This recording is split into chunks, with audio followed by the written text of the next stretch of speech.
our first guest who's waiting with us is all the way in India. Today we'll be traveling to India, Mauritius, Greece, USA, and of course right here in the UK, where we have many wonderful presentations waiting for you. So first of all, let me welcome dear Dr. Rushalli Nair. She's in Mumbai. Warm global namaste and welcome to you, dear Rushalli Nair, on behalf of our director Neil Kumar and all the Healing Our Earth family. How are you today? Oh, thank you. I'm fine. Thank you so much, Varshaji. Thank you for joining us. Before we begin, if I may just spend a few minutes introducing this amazing lady. And I was just wondering how she's done so much when she looks incredibly young.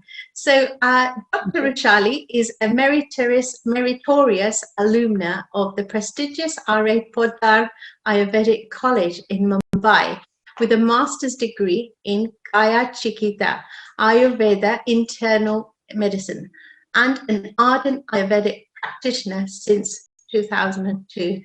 So that's 19 years, dear friends. It's a very long time. She's trained in a very special method of Ravana Nadi Pariksha. And you can see this on YouTube. If you just look up Dr. Rushalli Nair, you can touch upon this. And we'll be sharing the website details also shortly. And so for 5 years, she has successfully performed more than 700 Nadi Parikshas. That's diagnosis with pulse examination. Rushalli is the founder of Vedang Clinic, a premium Ayurvedic treatment center in Mumbai, which specializes in Panchkarma services for the past 15 years. She has conducted seminars on Ayurveda and spirituality in France and the United Arab Emirates. As humanity struggles to cope with this pandemic, medical science of Ayurveda shows us the way to boost our immune system, as well as to improve our physical and mental fitness by a combination of lifestyle practices, healthy food, and holistic treatment. Dr. Rushalli will impart some of the significant and relevant aspects of this ancient knowledge and share some practical steps to stay fit. The website for Dr. Rushalli's clinic is www.vedangclinic.com. We will repeat this at the end. So without further ado, can I welcome Dr. Rushalli again to share with us the practices and the learnings of Ayurveda to help us cope in these challenging times. So Dr. Rushalli, specifically at the moment, there's a great deal of focus on, first of all, maintaining good health and boosting immunity to first of all, limit the impact of COVID-19 should you catch it. And then the second part is, if you have got it, there are some cases of long COVID at the moment. So how can Ayurveda help us in tackling this illness? Okay. Namaste, global namaste, everyone. And thank you, Varshaji, for a wonderful introduction. I would just start my PPT. Yeah. So what a privilege it is to be invited by Healing Our Earth team on this free global seminar. So we all know that we are going through a very challenging time. Everybody is sitting at home with their families. Schools are shut, colleges are shut, offices are shut. So why not take this opportunity to improve our immunity and our mental health? Ayurveda can definitely help you. So I would like to ask that when you hear this word Ayurveda, what comes in your mind? Herbs, ghee, doshas. Well, Ayurveda is much more than that. It is a mystical spiritual science that helps you to live your life integrated with nature. And it also empowers you to understand the secrets of your body and mind. And that is why it is called the science of life.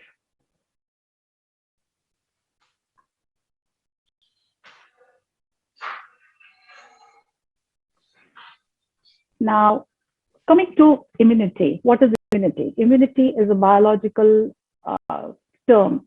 It is a state of having sufficient biological defense. There are three important energies working in our body, which is known as Vata, Pitta, and Kapha. Ayurveda says that 80% of the disorders are psychosomatic. Many of you may be thinking that what mental health has got to do with immunity. So here is the answer that 80% of the disorders are psychosomatic. That means the mind is equally involved in the manifestation of the disease.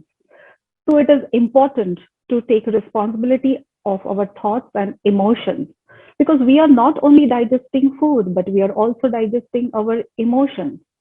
So Ayurveda has defined mental health as, prasanna atma indriya manaha. That means there has to be an established connection between your sensory organs, motor organs, and the mind must be in a pleasant and harmonious state. Now, coming back again to immunity, let us understand first how our body functions. There are three basic organizations, as I have mentioned before: Vata, Pitta, and Kapha. So, Vata is the energy of movement, Pitta is the energy of transformation, and Kapha is our building blocks. So, Ayurveda has mentioned that when these three biological humors called dosha are in balanced state, it is a state of Prakriti because Prakriti is nothing but our blueprint, that is our unique constitution. Now we are constantly attacked by various environmental issues, then diet issues, then we have our own emotional disturbances, we have challenges in our relationship. So what happens in those cases? The dosha starts going off balance, which is known as Vikruti. That is why Ayurveda has two aspects. The first one is a preventive aspect, and the second one is a curative aspect. The preventive aspect teaches you to live your life long time and in a healthy way. And the curative aspect helps you that when you go off balance, how to bring that balance back. Now, immunity. There are two basic concepts in Ayurveda about immunity. Immunity is body's state of having sufficient biological defense. So every individual has a unique way of maintaining his or her immunity that is also known as bala. Ayurveda says that Agni eva balam, that means Agni is your digestive fire, is your balam, that is your strength. And that is why Agni is related to immunity. If your Agni is good, the attack of bacteria or virus or any biological invasion can be repulsed. The second aspect Ayurveda has mentioned is Ojas. Ojas is body's resistance and power of immunity, and it is related to our vitality. Modern medical science connects the concept of immunity with your hemopoietic system, endocrine system, nervous system, and digestive system, whereas Ayurvedic concept of immunity is connected with gamma globulin, that is the immunity of your liver. So please understand the Ayurvedic concept of immunity is based on two major factors, that is Ojas and your digestive fire. Now let us see how to keep that Ojas and digestive fire keeps going. There are three influential factors that can take care of our digestive fire and mental health. Now, by now, I have explained how mental health, how our emotions influence our body, how it works in producing certain enzymes, and it can create a strength in your body. Three major factors influencing. Number one is food, the second one is lifestyle, and the third is pranayama, of course. Please note, these are very important factors for improving your digestive fire and mental health. Now, let me explain a bit about food because we are going to again learn these factors one by one. Let us understand something about food. Food is nothing but the energy. We are not only, physically hungry, we are emotionally also hungry. So the food satiate our physical hunger and emotional hunger. Ayurveda says that when the food is digested, the post-digestive juice, which is known as rasa, a small part of rasa also nourishes the mind. That means it is a saying that you are what you eat. So whatever food you eat, your frame of mind is built accordingly. So the right combination of food, timely eating, and food that is compatible to your prakriti, that is your constitution, can help you to improve your digestive part and mental health. Number two is lifestyle changes. Now, how these lifestyle changes can help? Here, please understand again, sun is a source of energy in the universe. So the Ayurvedic concept of lifestyle, or which is known as dinacharya, that is based on the concept of circulation of dosha, which is again based on the sun's energy. Every living being in the universe is dependent on the energy of sun. So when your lifestyle is good, when you are following certain rituals in Ayurveda, you digest your food very well and get nutrition in the best possible way. Even for your medicine to work when it goes in your system, it needs to have certain receptibility, and only lifestyle, only following correct lifestyle can help you to create that environment. The last and the most important factor, that is pranayama. I guess the research is happening in all laboratories all over the world about pranayama. Why pranayama is so important? Because breath is an unlimited form of energy. The rest of the forms of energy, that is food or water or sunlight, are limited. You can understand this. Breath is always unlimited, and it brings physical and mental balance. What happens many times that we breathe in a wrong way, especially when we are going through emotional disturbances. Our breathing becomes shallow, and then we feel tired for no reason. So pranayama can help to bring back that energy. There are also some pranayamas which can help to bring the flow of the blood to the soft organs, to our digestive organs, and improves its function. Pranayama also has, ability to bring fantastic physical and mental balance.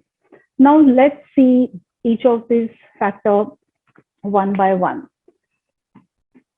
Here I would like to mention that Ayurveda always emphasizes on contraindication. Once you understand what not to eat, then your journey to achieve your health becomes easier. That is why I have jotted down, certain uncompatible food or food that can be detrimental for your health, and it can also damage your digestive fire and mental health. So please be ready with your notebooks and note it down. Very, very important information. The first is combination of milk with meat, especially seafood. This combination is very, very bad because it creates acid indigestion. The classic Ayurvedic text mentions that, in fact, this particular combination can be responsible to invite certain skin conditions like allergies, urticarias, even psoriasis and eczema. So please avoid combining milk with meat or seafood. Second is milk product. Please understand, I am talking about milk product and not milk itself. Milk products like cheese, cottage cheese, which is popularly known as paneer, curds or yogurts. These foods are very, very heavy on digestion, and the continuous consumption of these products can actually create mucus in the digestive system, which is unhealthy kapha, and stick to the system and start creating toxins, which can lead to especially respiratory disorders. You can see whenever you have acid indigestion, whenever you have acid reflux, your breathing becomes shallow and you might face difficulty in breathing. But many people, especially who are prone to respiratory tract diseases like bronchial asthma or frequent attacks of cough and cold should stay away with milk from milk products. These are the food combination I have specifically mentioned considering the COVID situation, because COVID is nothing but the lack of immunity. Third thing is uncooked food. This may be a little controversial thing, uncooked food, because I understand in Western countries a lot of uncooked food is consumed. Here I'm talking about uncooked raw food, which is not cooked except fruits. Fruits fall in a category of food, and uncooked food is different. I have seen many people starting their day with fruit juices or these cold salads. This actually kills hunger. This actually kills the digestive fire. Over the period of time, it can actually lead to malnutrition or malabsorption. People are suffering, especially from osteoarthritis, dry skin diseases, should stay from uncooked food, because uncooked food, salad, it is cooling in nature. So it can hamper your digestive fire. Fourth is, of course, cold food. We are going through pandemic, and we definitely want to stay away from attacks of cough and cold, and we do not want that mucus congestion. So what happens when you eat cold foods like ice cream, cold drinks, or buttermilk? The cold suppresses the fire in the throat. The cold kills the immunity in the throat. Throat has certain natural barriers which is not allowing the germs or the bacteria to go in your system. So cold foods should be avoided completely, especially in pandemic, no matter what. The last and the most important thing is milkshakes, smoothies, and preserved foods. I have taken them in a same category. Milkshake is a dangerous combination as per the science of Ayurveda, because Ayurveda do not recommend to combine fruit with milk or yogurts, which is done in smoothies, because they are both having a different post-digestive effect. So when these two foods are combined together, the digestion becomes acidic. Preserved foods are again dead food which has no prana in it. So practically it is not giving any kind of nourishment. In this situation, we need a food that strengthens our system. So please avoid all kind of preserved food. Now, let us understand what is to be done. Now we have understood what not to be done. Now let me, share few things about food and herbs, which are the secrets of Ayurveda. I would like to say here. See, it's a very fascinating science, and I'm sharing some fantastic facts of Ayurveda, because I'm a hardcore clinician, and these are the formula which I have used in my patients. I have been using this formula in my clinical practice since 1 year, and of course from 15 years I have been using these herbs, in a variety of ways. So first, very important, start your day with power-packed food. What happens when you wake up? Your Agni, your digestive fire is at peak, and it is important that you introduce your system with sattvic and power-packed food. And then maybe after an hour or 45 minutes, you can, take your hot breakfast. So what are the options, what you should consume?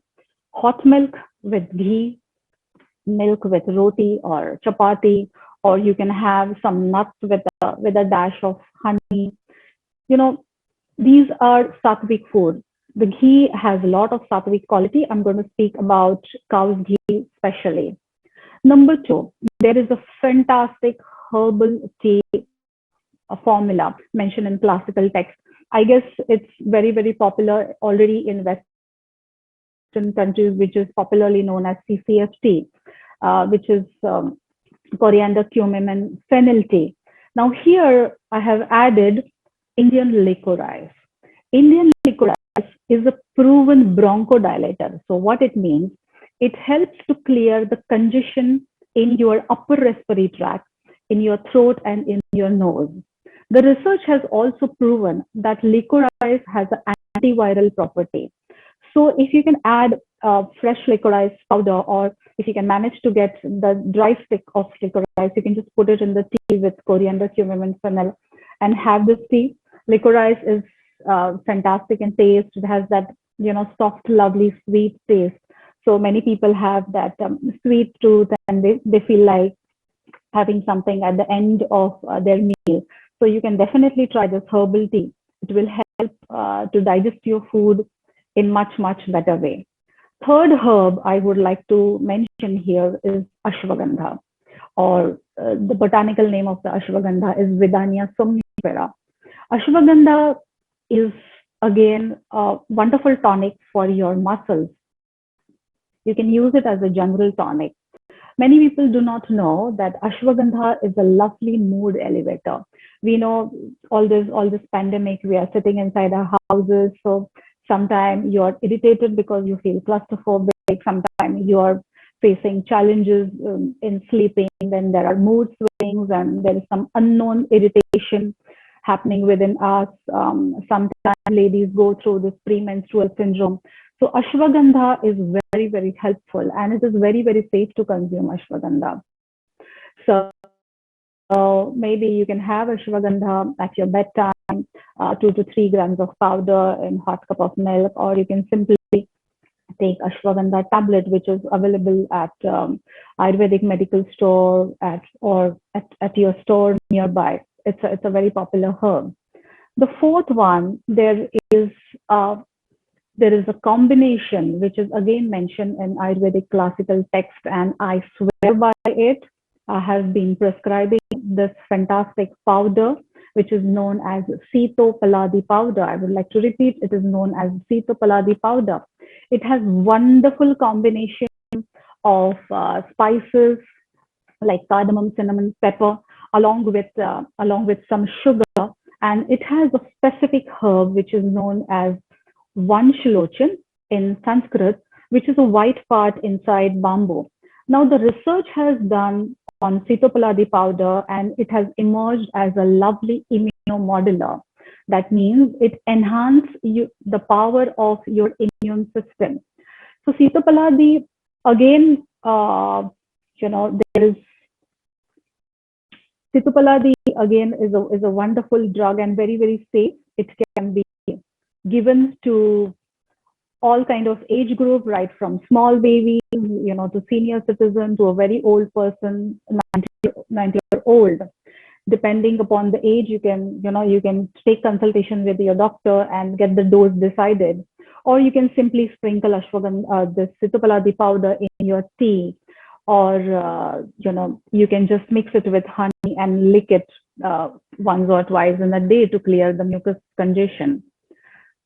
The last and the most important thing is cow's ghee.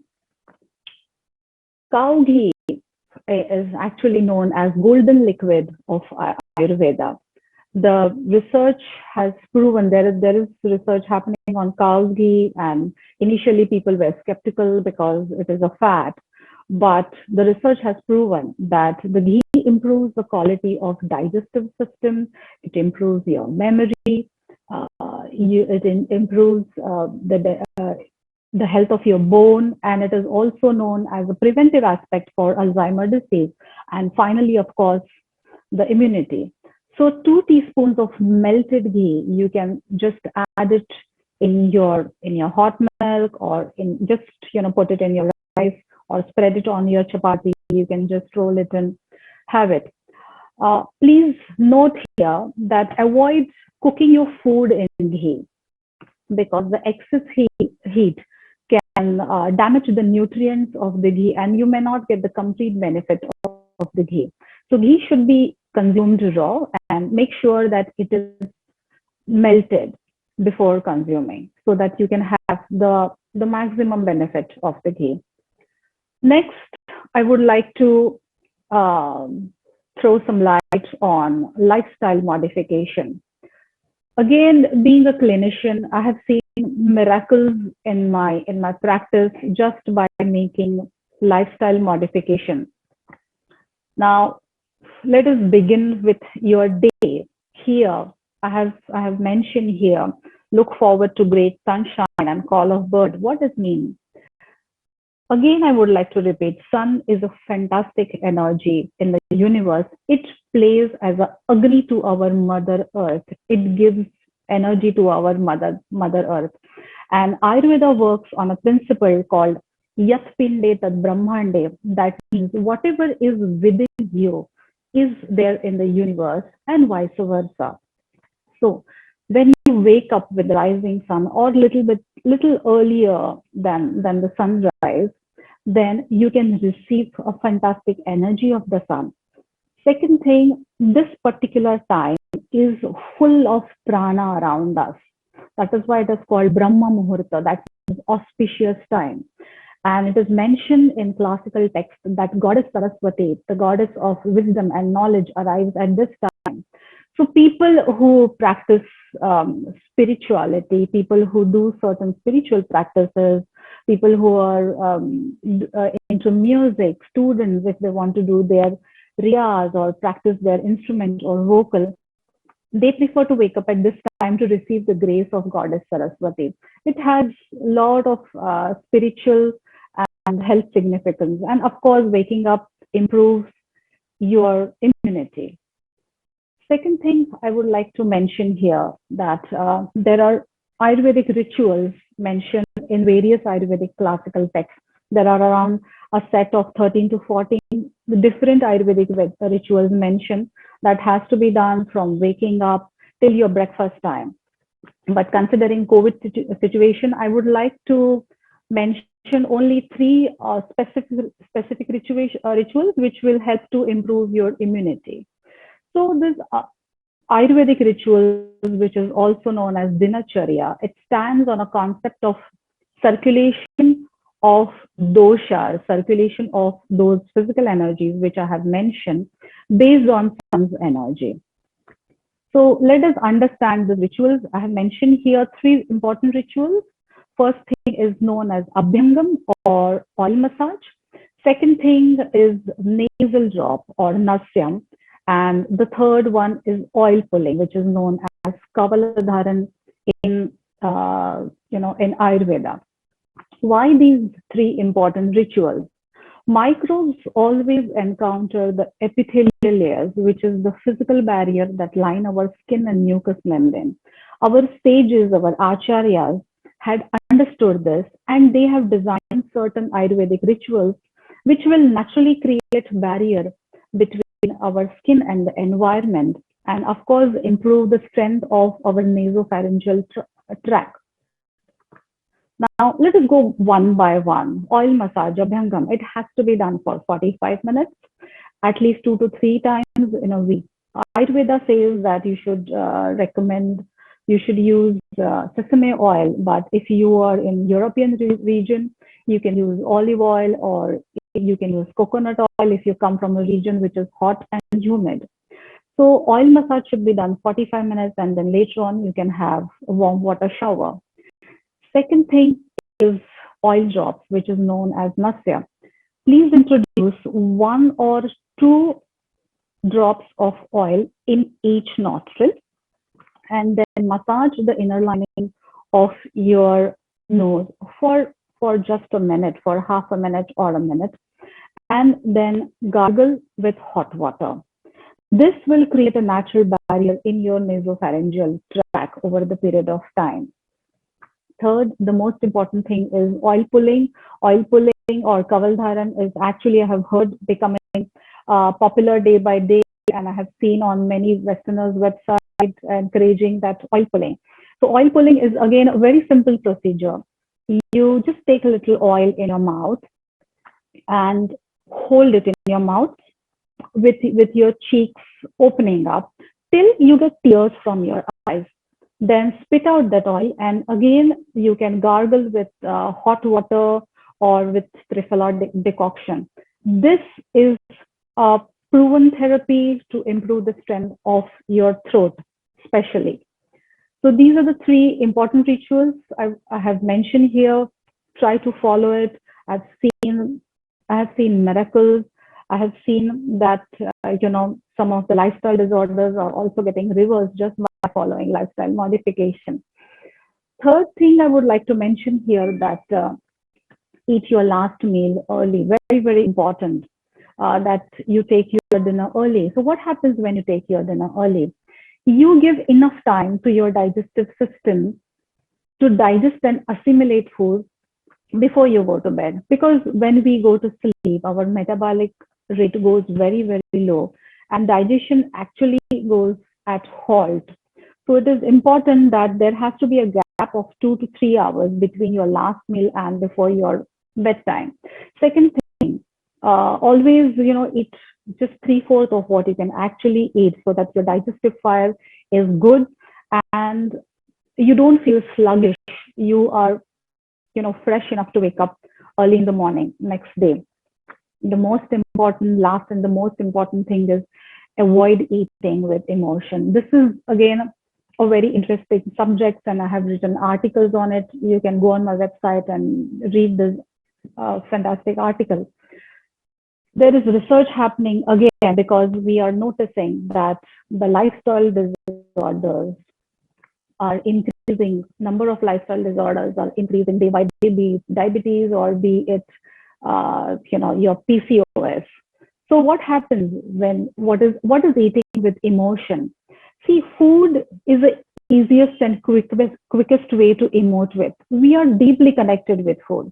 Whenever we are happy, we want to celebrate with food. Whenever we are sad, we quickly grab something and try to satiate our emotions and our physical hunger.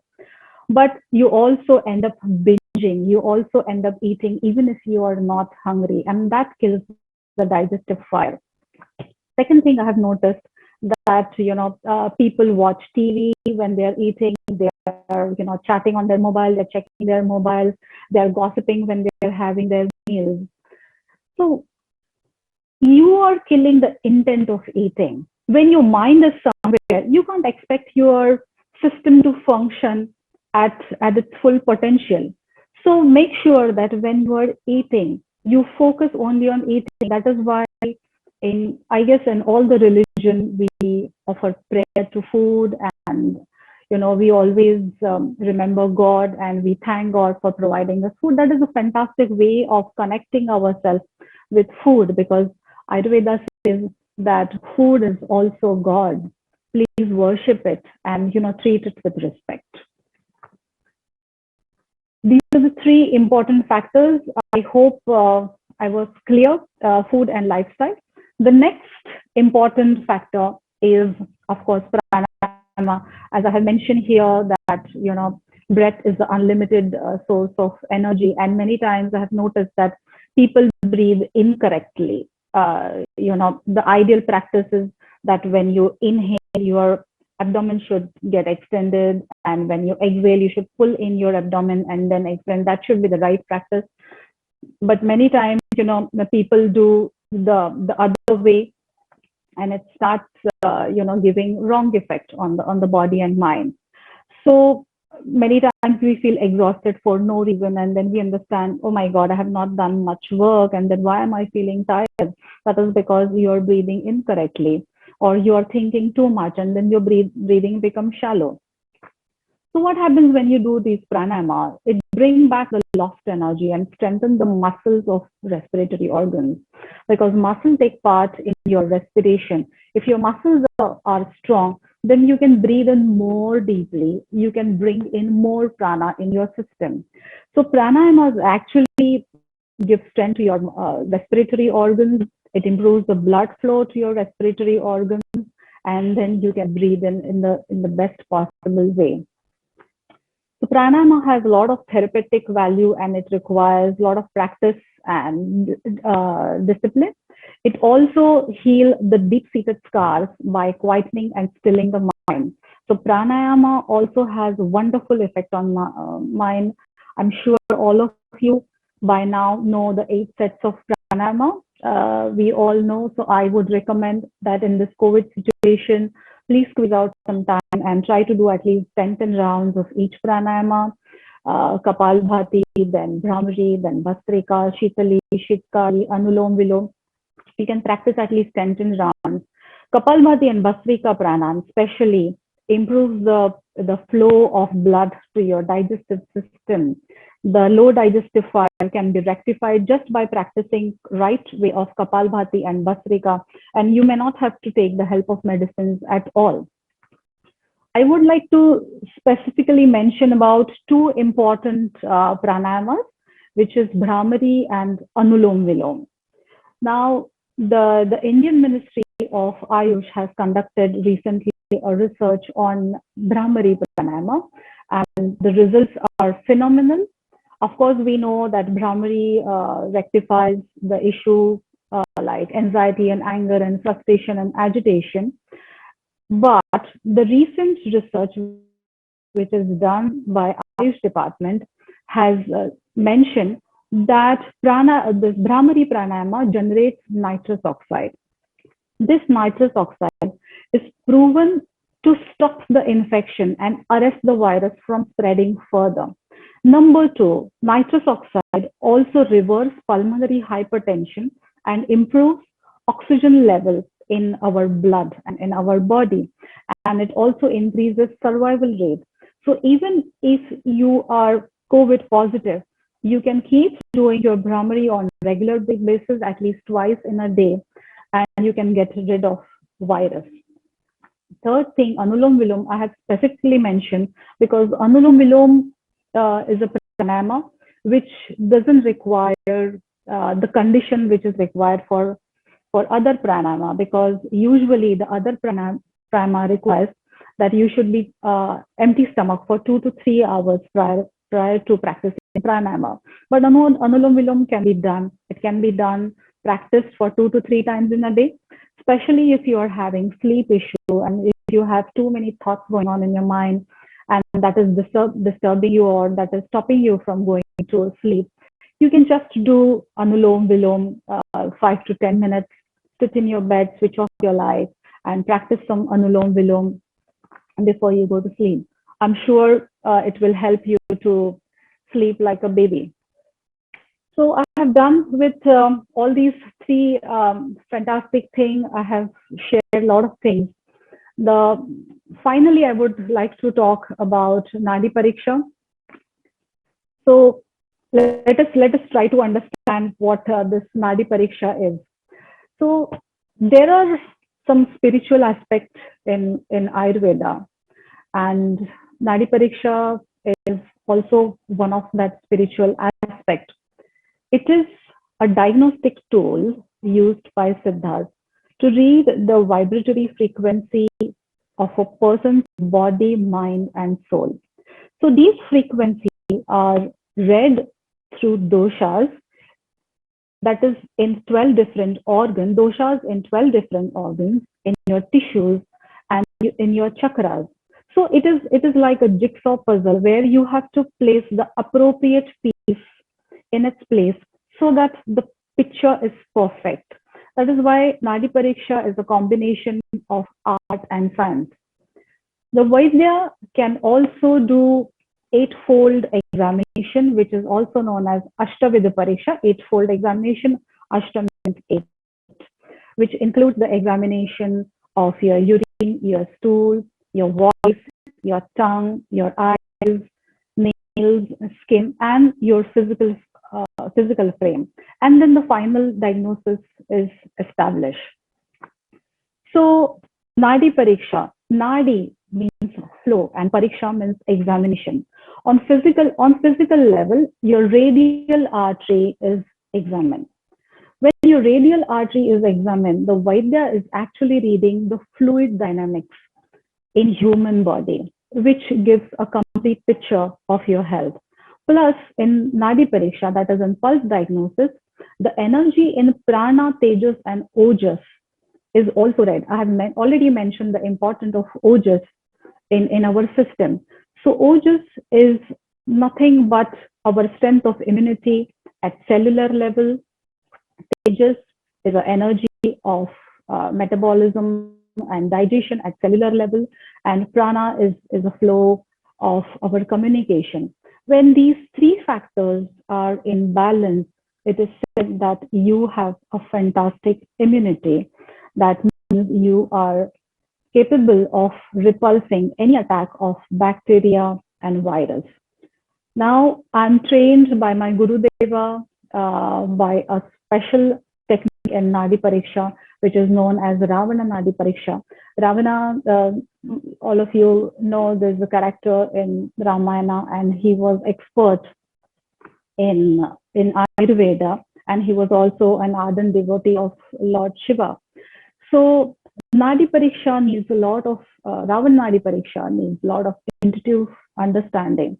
Nadi Pariksha goes beyond your health and studies your journey through life. So it can give you a practical and powerful guide to how to lead your life. And so many various spiritual tools can be used to heal a person, like mantra or meditation, or sometimes even Vedic counseling. Because the Vaidya, the Ravanadi Vaidya, is also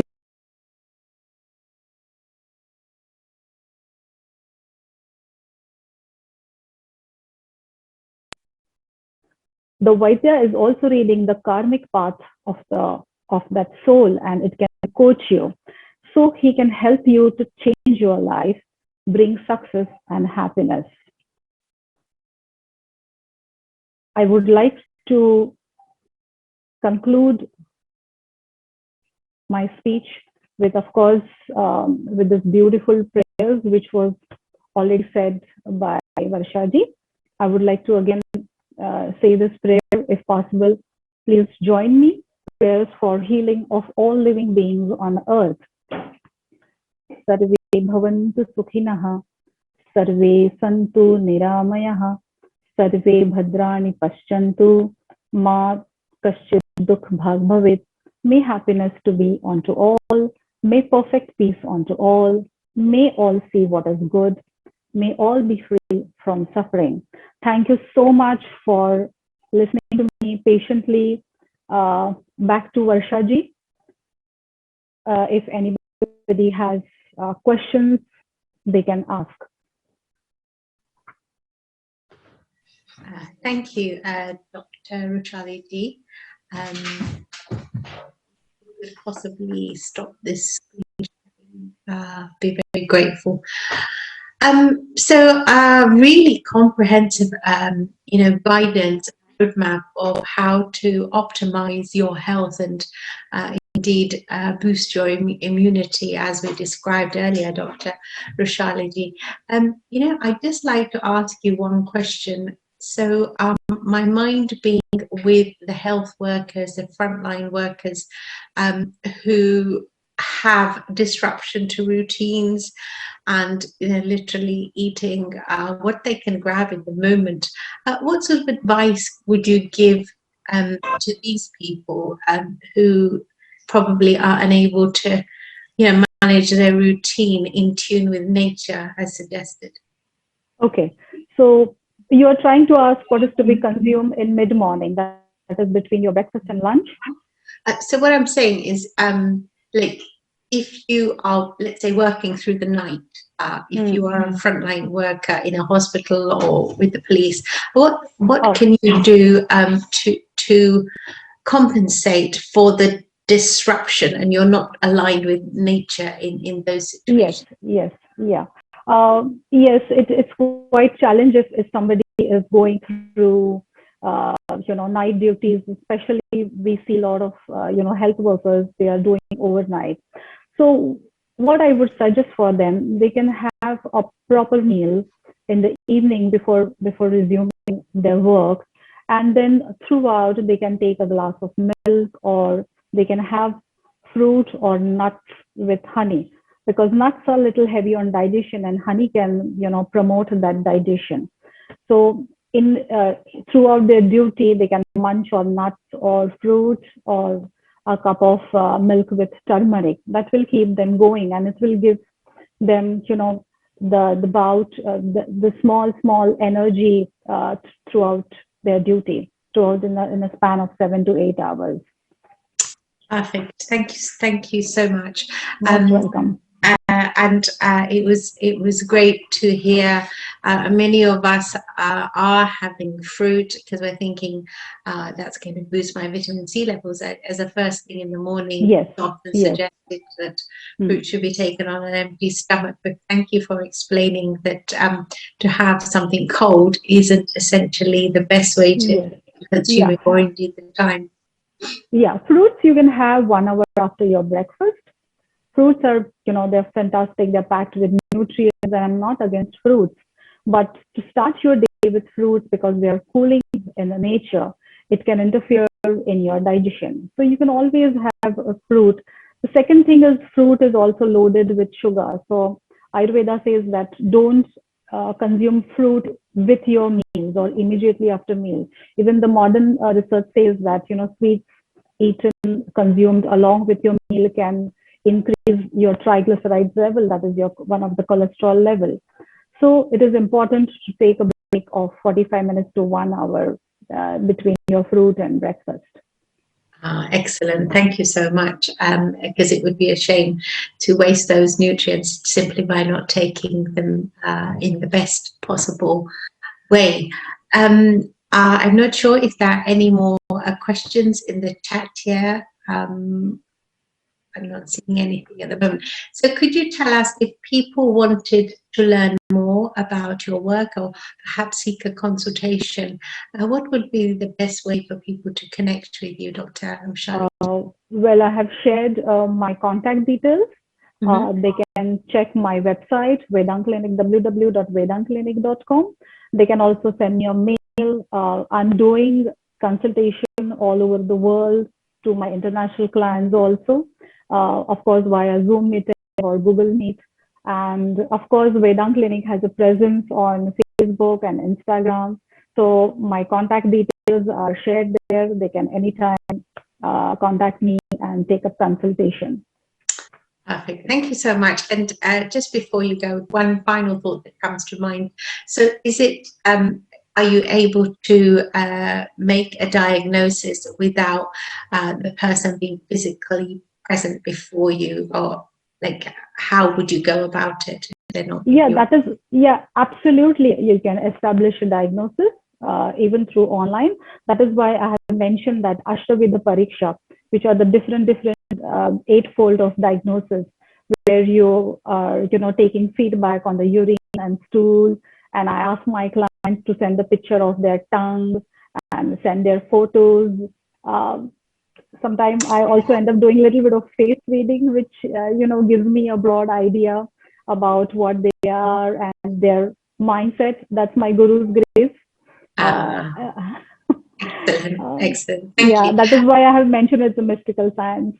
Perfect. Thank you so much. There's one question that's just popped up in the chat. Is lassi not good for health? That's from Nabanita Das. Yes. More than lassi, Ayurveda recommends buttermilk because lassi has a very least amount of water, and Ayurveda says that buttermilk can aid digestion. It can help in digestion. So 1 portion of curd, fresh curd, and 2 portions of water. You can just churn it. Preferably use that that wooden thing instead of blending it in instrument. Because it's steel, because a metal instrument can create unnecessary heat. And then you can just sprinkle a little bit of jeera powder, and then you can have not more than 100 to 150 ml of buttermilk instead of lassi. Perfect. Thank you for your time, Dr. Rushalli Nair ji.